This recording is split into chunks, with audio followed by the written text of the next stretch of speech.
नमस्कार दोस्तों, स्वागत है एक बार फिर से आप सभी का आपके अपने चैनल नॉलेज हाउस में।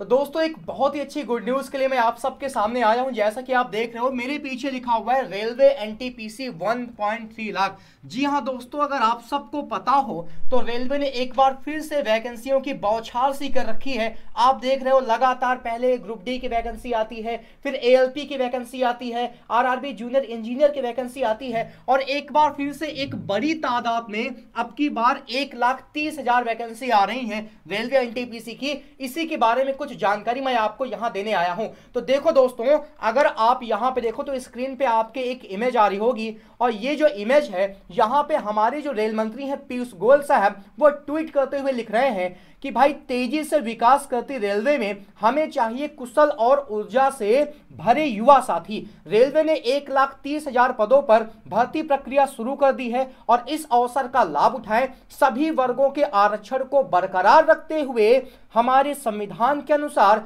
गरीबों को 10% आरक्षण की व्यवस्था दी गई है। तो दोस्तों, इस ट्वीट का मतलब यह है कि इस वैकेंसी का आना तो तय है। तो अगर वैकेंसी का आना तय है तो हमें आखिर क्या करना है? हम अपनी बात करें तो हमें आपको इस वैकेंसी के लिए तैयार करना है, और आपका काम है कि आप ये जो तैयारी हम करवा रहे हैं इसको मजबूत करो। कुछ और इंफॉर्मेशन है, जल्दी से उनकी हम बात कर लेते हैं। तो दोस्तों, जैसा कि आप सबको स्क्रीन पर दिख रहा होगा, आपकी स्क्रीन पर एक इमेज आ रही है जहां पे इस एनटीपीसी की पोस्ट के लिए कौन कौन सी बेहतर पोस्ट हैं जिनके लिए आप अप्लाई कर सकते हो, उसकी एक बेहतर इंफॉर्मेशन दी गई है। जैसे सबसे ऊपर आप देखो तो कॉमर्शियल अप्रेंटिस लिखा हुआ है। नीचे देखोगे ट्रैफिक अप्रेंटिस है, ASM assistant station master, senior clerk, आगे देखो इंक्वायरी कम, आगे देखो goods card, junior accounts assistant, traffic assistant, senior type keeper. तो ये वो अलग अलग वैकेंसी हैं जो आपको इस एनटीपीसी की पोस्ट के अंदर मिलने वाली हैं। इन पदों के लिए आप अप्लाई कर सकते हो। और दोस्तों, अगर आगे बात करें तो आपकी स्क्रीन पर इस एनटीपीसी 2019 के एलिजिबिलिटी क्राइटेरिया क्या रहेगा, यानी कि अगर आप पर्टिकुलर किसी एक पोस्ट की बात करो तो किस पोस्ट के लिए आप अप्लाई कर सकते हो, कौन सी पोस्ट आपके लिए एलिजिबल है।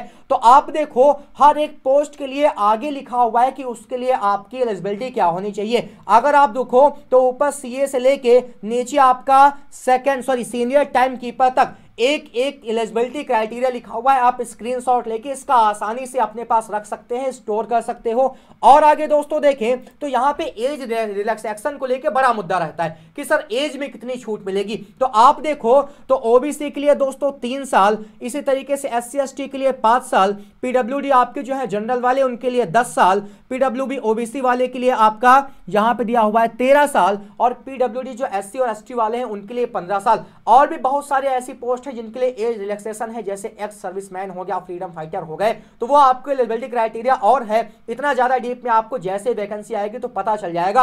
अभी मैं आपको बस नॉर्मल चीजें बता देता हूं कि आपको इसके बारे में जानकारी आखिर क्या होनी चाहिए। अगली बात देखो तो भाई सबसे बड़ा मुद्दा है कि आखिर हमारा एग्जाम पैटर्न क्या रहेगा। एग्जाम पैटर्न की बात करो तो आपके सामने एक इमेज आ रही है। इस इमेज में दोस्तों देखो तो हमारे 5 स्टेज, कितने? 5, जिसमें से सबसे पहले यहां पे लिखा हुआ है फर्स्ट स्टेज ऑफ है सीबीटी, कंप्यूटर बेस्ड टेस्ट, यानी कि पहला एग्जाम होगा सीबीटी 1 जो रेलवे करवाता है, दूसरा एग्जाम होगा सीबीटी 2 जो रेलवे करवाता है, तीसरा एग्जाम आपका टाइपिंग टेस्ट होगा। जिस पोस्ट के लिए टाइपिंग टेस्ट होना मैंडेटरी होगा वो उस पोस्ट के लिए होगा, नहीं तो सीधे एप्टीट्यूड टेस्ट होगा। देन आपका डॉक्यूमेंटेशन होगा और उसके बाद मेडिकल करवा के आपको दे दी जाएगी नौकरी। तो ये था हमारा एनटीपीसी का एग्जाम पैटर्न। अब एक मुद्दा और है कि सर एग्जाम में पूछा क्या जाएगा। तो एग्जाम की एक इमेज आपके सामने है जहां पे लिखा हुआ है फर्स्ट स्टेज ऑफ सीबीटी, यानी कि इस कंप्यूटर बेस्ड टेस्ट के पहले एग्जाम में दोस्तों आपके होंगे टोटल 4 टॉपिक। जी हां, कुल 4 बातें यहां पे होंगी। अगर आप ध्यान दो तो आपको सबसे ऊपर लिखा मिल रहा है अर्थमेटिक, अंक गणित के दोस्तों नंबर ऑफ क्वेश्चन होंगे 20 जो कि 20 नंबर के होंगे, general science 25 question, reasoning 25 question, और आगे देखोगे तो जनरल अवेयरनेस यानी कि करंट अफेयर से आपके 30 क्वेश्चन यहां से बन रहे हैं। अगर आप सेकंड स्टेज की बात करो सेम सिलेबस है, नंबर ऑफ क्वेश्चंस में अंतर है। यहां पे अर्थमेटिक 30 की, जनरल साइंस 30 नंबर, रीजनिंग आपकी 30 नंबर, और जनरल अवेयरनेस आपकी 30 नंबर, यानी कि पहला वाला 100 क्वेश्चन होंगे, 100 में आपके नंबर दिए जाएंगे। दूसरे वाले में भैया नंबर ऑफ क्वेश्चन 120 है और 120 नंबर का आपका ये पेपर होगा। कंपोजिट टाइम दोनों में 90-90 मिनट का है, यानी कि पहला एग्जाम भी 1.5 घंटे का, CBT 1 और CBT 2 भी 1.5 घंटे का। अब ये सारी बातें तो बता दी, अब सबसे खास बात सुनो, अगर आप इन सारी क्लासेस की बात कर लो तो बेटा रेलवे का एक हम लोग स्पेशल बैच चला रहे हैं NTPC का। रेलवे NTPC का बैच हम लोगों ने यहाँ पे स्पेशल स्टार्ट किया है, जिसमें 1 बजे से 1:40 तक आपकी GS की क्लास होगी।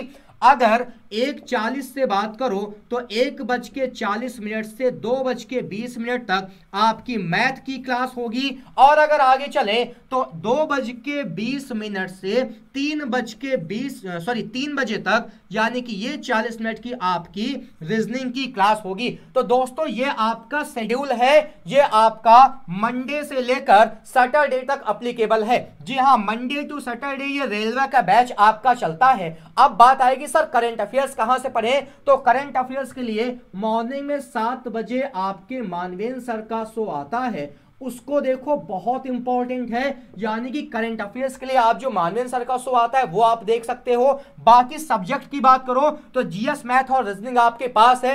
इस जीएस में आपको जनरल स्टडी के साथ साथ साइंस का सेक्शन भी अलग दिया जाएगा। दोनों फैकल्टी हमारी स्टार फैकल्टी, आप जानते हो अनुपम सर और दिव्यांशु सर को कैसा पढ़ाते हैं, तो वो दोनों आपको जीएस की क्लासेस देंगे। मैथ आपको मैं ही पढ़ाने वाला हूं, रीजनिंग के लिए आपके गैर सर है ही, तो कोई दिक्कत नहीं होने वाली है। बस जरूरत यह है इस क्लास को अटेंड करो। तो आज आपका काम क्या है कि मैक्सिमम लोगों तक इस वीडियो को पहुंचाओ, क्योंकि ये बहुत इंपॉर्टेंट इंफॉर्मेशन है दोस्तों, जो ज्यादा से ज्यादा बच्चों तक पहुंचनी चाहिए। अगर ये इंफॉर्मेशन किसी बच्चे तक ना पहुंच पाई तो उसका बहुत ज्यादा नुकसान होगा। तो आप अपने सारे दोस्तों को बता दो कि रेलवे की 1,30,000 वैकेंसी आ गई है, जिनका आवेदन 28 फरवरी यानी कि परसों से स्टार्ट हो जाएगा। 28 फरवरी से आपका ये नोटिफिकेशन आ जाएगा अप्लाई ऑनलाइन, यानी कि अलग अलग पोस्टों के लिए आपके फॉर्म भी भरने स्टार्ट हो जाएंगे। बाकी सारी जानकारी आपको नोटिफिकेशन में और अच्छे से मेंशन होगी, फिर भी हम आपको क्लास में टाइम टू टाइम बताते रहेंगे। ये हमारा क्लास का शेड्यूल है, आप सब इसका स्क्रीनशॉट ले लो, और उम्मीद करूंगा कि इस क्लास पे कल से मुझे सारे बच्चे मिलेंगे, क्योंकि ये जो अवसर रेलवे ने दिया है ना, ये दोबारा नहीं आने वाला। तो आज के लिए बस इतना ही रखेंगे। बहुत इंपॉर्टेंट बात है, लाइक कर दीजिएगा अगर बातें अच्छी लगी हो, और जम के शेयर कर दीजिएगा। मुलाकात होगी आपसे अगली क्लास में, तब तक के लिए अपना ख्याल रखें, खुश रहें, जय हिंद।